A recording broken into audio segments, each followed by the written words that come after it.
Concerts annulés, appel à mettre sa carrière en pause, les réactions se multiplient face à l'affaire Patrick Bruel. L'affaire a débuté en mars, quand Mediapart a révélé les témoignages de 8 femmes accusant le chanteur de 67 ans de violences sexuelles commises entre 1992 et 2019.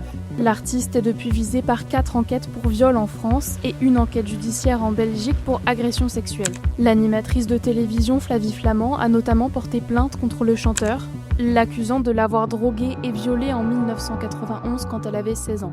Le parquet de Nanterre a aussi annoncé la réouverture d'une enquête plus de 3 ans après le classement d'une plainte pour viol et le dépôt le 19 mai d'une nouvelle plainte avec constitution de partie civile pour viol et agression sexuelle.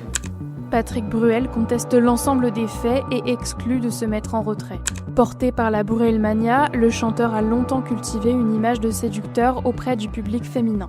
Aujourd'hui, les multiples accusations viennent ébranler cette image, certains faits remonteraient à plus de 30 ans. Patrick Bruel se produit actuellement au théâtre Édouard VII à Paris et doit débuter en juin une tournée en France et dans plusieurs pays.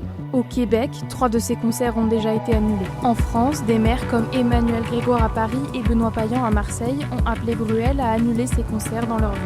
Et une pétition soutenue par des associations féministes demandant l'annulation de la tournée a recueilli plus de 35 000 signatures.